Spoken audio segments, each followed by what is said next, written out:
Open floors మరియు premium simplex houses రెండు కలిసిన ఒకే ఒక DTCB మరియు రేరా ప్రాజెక్ట్ ఈశాన్య ఇన్ఫ్రావారి SGR heights at Shadnagar town 1200 SFTలో ఇల్లు కూడా కట్టేస్తున్నారు. 70% bank loan available. Contract number 8297044545.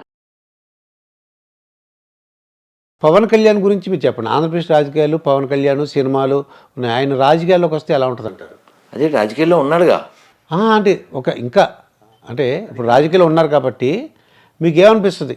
అంటే ఈ ఎలక్షన్లో రాబోతున్నాయండి, టీడీపీను జనసేన కలుస్తున్నాయండి. సార్ మనం ఏం కోరుకుంటామంటే ఆ వ్యక్తి ఈ వ్యక్తి అని కాకుండా మీరు ఒక మంచి అనాలిసిస్ ఇస్తాను, మీరు అర్థం చేసుకోండి. మొన్నటిదాకా తెలంగాణలో గవర్నమెంట్ ఉంది. అప్పుడు అన్నదమ్ములు ఇద్దరు ఆ గవర్నమెంట్ సపోర్ట్ చేశారు. అన్నదమ్ములు అంటే ఎవరు?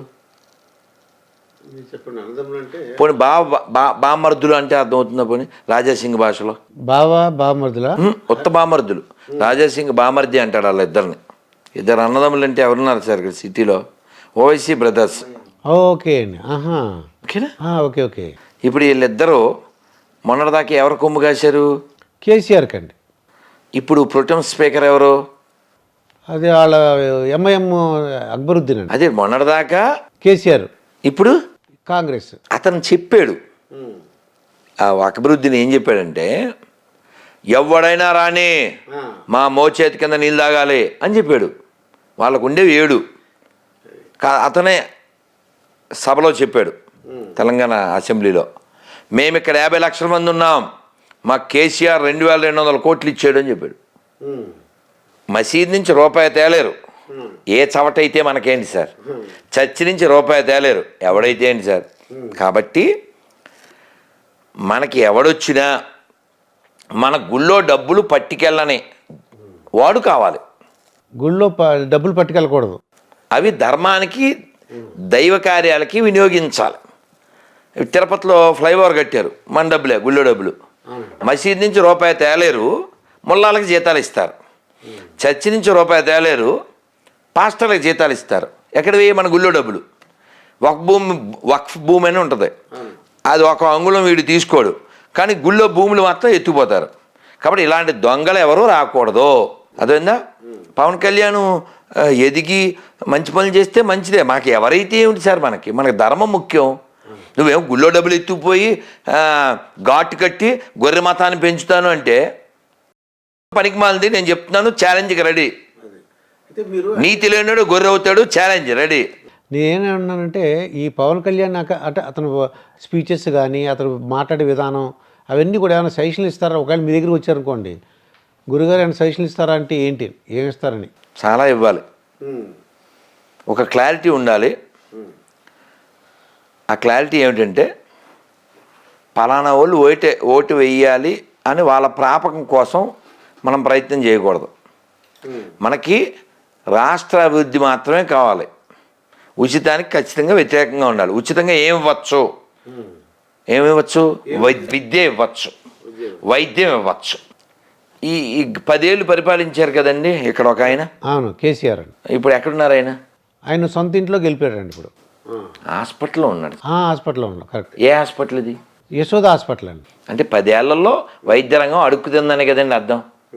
ఒక సీఎం 10 ఏళ్ళు పరిపాలన చేసి గవర్నమెంట్ ఆసుపత్రిలో చేరాలిగా. లేదండి, అప్పుడు యశోద హాస్పిటల్ స్పెషలిస్ట్. అది మీకు అర్థం కావట్లే.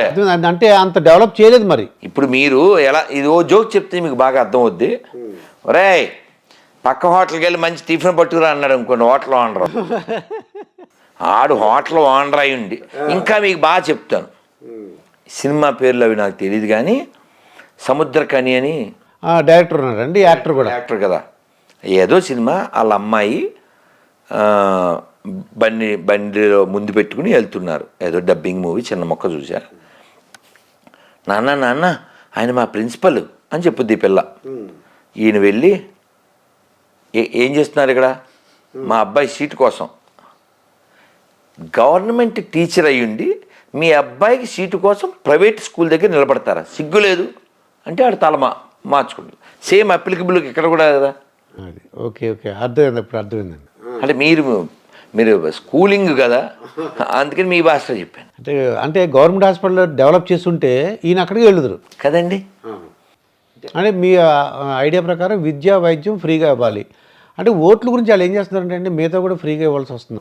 కాదు సార్, ఇప్పుడు నువ్వు ఎవరిని తయారు చేస్తున్నావు? అంటే కొద్దిగా లేజీ ఫెలోస్ని అంటే ఉచితాలు ఇస్తే అంటే వాళ్ళు అదేదో దేశం ఉందండి సార్, టీ కొనాలంటే 10 లక్షలు, బండ కొనాలంటే 20 లక్షలు. ఏంటి నైజీరియా? అటువంటి ఆఫ్రికన్ కంట్రీ ఒకటి ఉందండి, కరెక్టే. పెద్ద గోన్స్ అని చేసుకెళ్ళాలి. నేను ఒక టీ తాగాలంటే. కరెక్టే అండి, నేను చూశాను. పెద్ద ట్రాలీ లాగా డబ్బు వేసుకెళ్తుంటారు. ఆ వాల్యూ పడిపోయిందండి, అమౌంట్ అది, ఆ డబ్బుల వాల్యూ పడిపోయింది. కాబట్టి కేవలం అధికారమే పరమావధి అనుకుంటే నాశనం అయిపోతారు.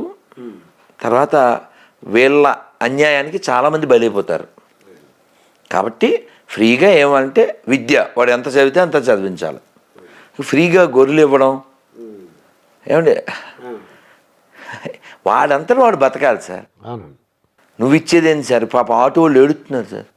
ఫ్రీ బస్సు వలన ఆటో వాళ్ళు they are crying, they are lamenting. అందుకని ధర్మంగా జీవిద్దాం సార్. రాముడు పుట్టిన నేల సార్.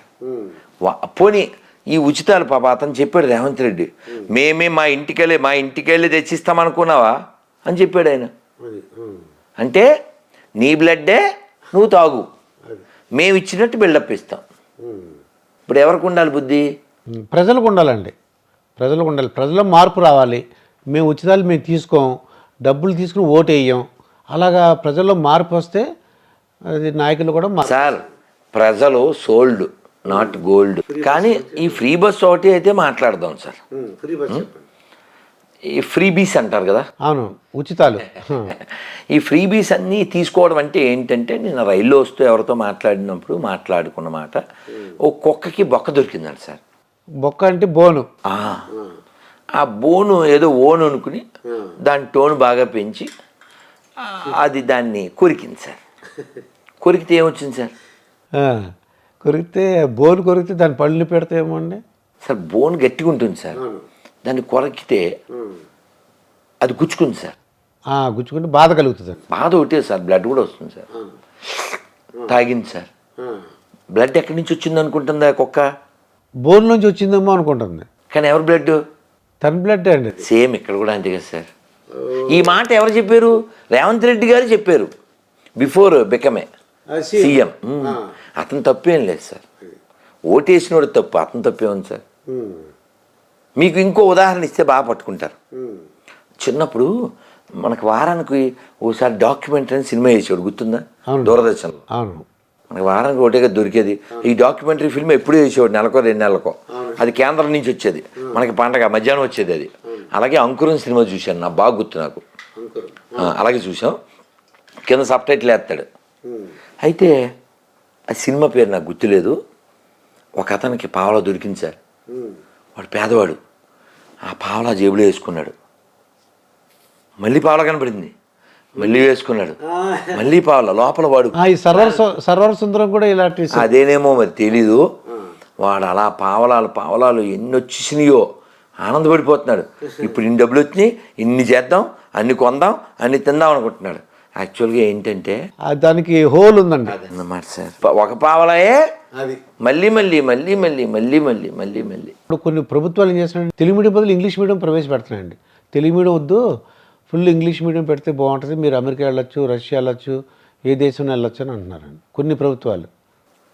అది ఏ ప్రభుత్వం అయినా ఫస్ట్ ప్రయారిటీ, మొట్టమొదటి లక్ష్యం, మొట్టమొదటి గౌరవం ఎవరికి ఇవ్వాలి? అమ్మకి ఇవ్వాలి, మాతృభాష. ఇప్పుడు కళ్ళజోడు మీరు వాడుతున్నారా? నేను కూడా వాడుతున్నాను సార్. అంటే బంగారు కళ్ళజోడు ఉందని కళ్ళు పీకేద్దామా? అమ్మ కళ్ళు ఉంటే కదా మనం స్పెట్స్ పెట్టుకోగలం. పోనీ మీకు ఇంకోలా చెప్తాను, బంగారు పిడి ఉంది, కోసుకుంటారా? ముక్కో పేకో? అమ్మో, బంగారు పిడిని కోసుకోరుగా. అది అది ఆ టైప్ అన్నమాట. కళ్ళజోడు పెట్టుకుంటే మంచిదే, కానీ కళ్ళు పీకేసే కళ్ళజోడు ఎందుకు సార్? అంటే కళ్ళజోడు కావాల్సినప్పుడు కళ్ళజోడు కావాలి, లేనప్పుడు మన కళ్ళు అంటే మాతృభాష ఉండాలి. ఎక్స్ట్రాగా నేర్చుకోవడానికి కావాలితే చెక్ చేసుకోండి, పరిశీలన చేయండి ప్రపంచాన్ని ఒకసారి. చైనాలో ఇంగ్లీష్ నేమ్ ప్రమోట్ చేయరే, జపాన్లో ఇంగ్లీష్ నేమ్ ప్రమోట్ చేయరే. ఇంగ్లీష్ వాడడం తప్పు కాదు, అసలు ఏ భాష వాడడం తప్పు కాదు. భాషలన్నీ సరస్వతి స్వరూపాలు, నేర్చుకోవచ్చు. అదే ఓ భాష అంటాం తప్పు మనం. ఎవరిని ఇప్పుడు మన పివి నరసింహారావు గారిని ఏమంటాం? బహుభాషా కోవిదుడు. 14 భాషలు వచ్చాయి ఆయనకి. డబ్బుల మీద, రూపాయి నోటు మీద ఎన్ని ఉంటాయి ఆయన భాషలు వచ్చాయి ఆయనకి. భాష రావడం తప్పు కాదే, కానీ అదొకటే అనడం తప్పు.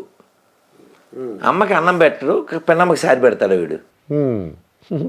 మీరు కావాలితే గమనించండి, సింహాచల శాస్త్రి గారిని ఆయన కూడా ఇంటర్వ్యూ చేయండి, గుంటూరులో ఉంటారు. చాలా గొప్ప హరికథకులు.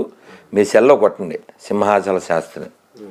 ఆయన కోట సచ్చిదానంద శాస్త్రి కూడా వారు కలిసాం. అయితే వారు చెప్తారు అ ఆ ఇ ఈ అని నేర్చుకున్నటువంటి వాళ్ళందరూ అమ్మని నాన్నని ఓల్డేజ్ హోమ్లో వేయలేదు. ఏబిసిడి నేర్చుకున్న వాళ్ళ వల్లనే ఈ ఓల్డేజ్ హోమ్లు పెరిగినాయి వచ్చినాయి. ఐ అంటే అర్థం ఏంటి? ఆ అంటే అమ్మ. ఫస్ట్ మొట్టమొదటి ఎవరని చెప్పావు? అంటే అమ్మ. అమ్మ. అది ఇంగ్లీష్లో ఏబిసిడి. ఏ అంటే ఏంటి? ఏంటి యాపిల్ అంటాం మనం, అంటే తిండి. ఓకే. నీ తిండి నువ్వు చూసుకోవడం అంటే స్వార్థం కదా సార్. అది అమ్మని చూసుకోవాలి. ఆ మాతృదేవో భవ. అవును. ఆ అమ్మ. రెండోది ఏంటండి? రెండోది అంటే ఆవు. అమ్మ తర్వాత అమ్మలా చూసుకోవాల్సింది ఎవరు? ఆవుని చూసుకోవాలి. గోశాల ఎన్ని కూడా మెయింటైన్ చేస్తున్నారండి. ఆవుని కాపాడితే ఆరోగ్యంగా ఉంటాం. అమ్మని కాపాడితే నువ్వు భూమి మీదకి వచ్చావంటే అమ్మ కదా కారణం కదా. అమ్మ లేకపోతే నువ్వు లేవుగా. కాబట్టి అమ్మని బాగా చూసుకోవాలి, ఆవుని బాగా చూసుకోవాలి. 2. మూడోది ఏంటి? ఈ అంటే ఇల్లు. ఇల్లు బాగుంటేనే కదా నువ్వు ఉంటావు ఇంట్లో, అవునా? ఈ వస్తుంది. ఈ ఏంటి? దీర్ఘం. దానికి ఏంటి చెప్పండి. చెప్పండి. నేను చెప్తాను యాజ్ ఏ ప్రిన్సిపల్, మీరు చెప్పండి. ఈ అంటే మనం ఏదో ఏగా అనుకుంటాం, అంటే కీటకాలు రాకూడదేమో నేను అనుకుంటున్నానండి. అది ఈ అన్నప్పుడు ఈగ రాదు, ఈశ్వర అని వస్తుంది. ఓ ఈశ్వర్. ఎవడో పనికి మాలిన వాడు దాన్ని ఈగ చేశాడు. ఈశ్వర్ అంటే గాడ్. మొత్తం మన తత్వం ఉంది. అమ్మని బాగా చూసుకో, అమ్మలాంటి ఆవును బాగా చూసుకుని నీ ఆరోగ్యం బాగా చూసుకో, నీ కుటుంబాన్ని బాగా చూసుకో, ఈశ్వరుని చేరుకో. అంతే ఫిలాసఫీ. అంతే. అంతే. మళ్ళీ ఊ కూడా అక్కర్లే. ఈలో మొత్తం జీవిత సారం. అది ఏబిసిడిలో ఏముంది? A for apple, B for bat, C for cat, D for dog. అంటే నువ్వు యాపిల్ తినేసి బ్యాట్ పట్టుకుని కుక్కలాగా పిల్ల కొట్టు చచ్చిపో. చాలా బాగుంది. ఇది సింపుల్ కదా సార్. సొసైటీకి ఏం కావాలి? అమ్మని బాగా చూసుకునే కొడుకులు పిల్లలు కావాలి. అమ్మని తీసుకెళ్ళి ఓల్డేజ్ హోమ్లో వేసేవాడు మనకెందుకు సార్?